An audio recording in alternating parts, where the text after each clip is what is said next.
Welcome to the workshop. I'm actually currently on the road, so I apologize for any background noise or changes in lighting, but I do owe you guys a second look at two retro San Martin divers. If you missed the individual reviews of these watches, I'll link them here and you can see the specs there. Enough said, this is the SN006, aka the Watch Dives Milsub, and in comparison, we have the SN045, the original design diver.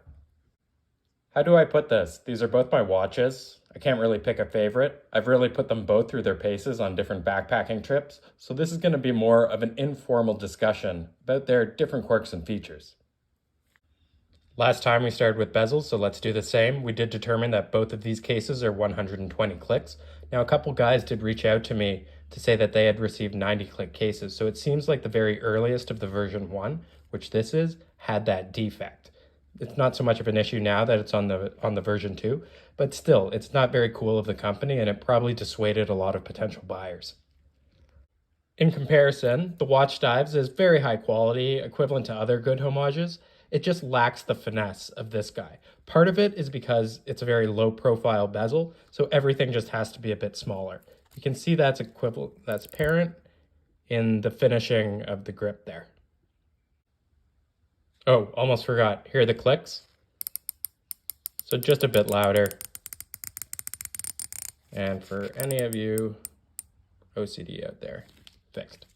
Pardon the pun, where the Milsub really shines is the beautiful domed sapphire crystal, emulating an acrylic vintage crystal without the maintenance. And don't forget that domed crystals are a fairly new capability from San Martin. Back in my day, even the Explorer homage had a flat crystal, and that was only a year and a half ago. The SN045 dates back to that period too, but it's actually a good thing that it has a flat crystal, because even without the dome, this case is thicker than the Milsub.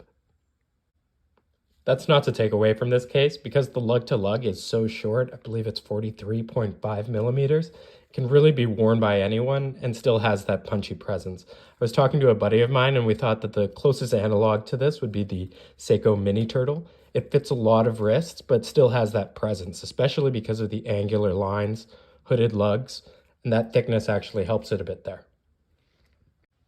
Honestly, someone in the San Martin CAD department deserves a raise because this case is near perfect. 39 millimeters, and it still manages to be thin despite having that NH35 movement. The words that come to mind are really versatile, balanced, that kind of thing. Maybe that's why this case has been reused by San Martin in their newest batch of GMTs, but those are like $400, and I know a lot of guys are watching that for the next sale coming up. Maybe those 90-click bezel examples will be collectible in the future. You never know. The 3-link bracelet is very comfortable. Notice the female end links. It also does a great job of matching the versatility of the case. And you've probably noticed, but it shares the same high-quality clasp that I'm a big fan of. One caveat, and this is not so much a QC issue as more the reality of manufacturing tolerances, but the 045 has a very unique bracelet that's actually my favorite in the realm of Chinese watches. And this monolithic link, it works basically like any other 3-link bracelet, if you see. But against my better judgment, I've never used Loctite or thread locker, and it's still as solid as the day that I sized it. Now, in comparison, the Watch Dives Milsub shipped with a vial of blue Loctite. It's clearly functional, but has looser tolerances.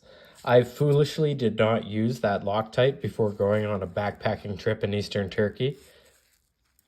At the time, I didn't have these beauties, so just picture me on the Syrian border in a small Kurdish village trying to beg, borrow, or steal a tiny screwdriver. But that being said, I think the story alone is worth a bit of rapid bracelet disassembly. The Milsub has a printed logo and standard hand stack, a fitting tribute to the original in my opinion, whereas the Knot 45 has a capped second hand as well as an applied logo, which kind of supports that punchy 1970s aesthetic. Really, if you've heard the term narcissism of small details, this is definitely it, but isn't that what watch collecting is about? These two complement each other in my collection, even if they're both versatile black dial divers. Sometimes I'm feeling a little 1950s Swiss aesthetic, then other times I want that 70s punchy Japanese. Nonetheless, if you're only to add one, both are a great example of San Martin's speciality, which would be that braceleted diver. So, what's my end of video rant? Not much point discussing the constant price raises further. All I know is the brand is entering the mainstream and the market forces are continuing to escalate costs. And speaking of mainstream, the Urban Gentry, TGV, recently did a look at homage brands and rated them in terms of, let's call it, creative laziness. And I have to say, we're actually used to analyzing brands in this way. So what I'd like to do is flip it around, be a bit introspective, and look at the demand side of the equation.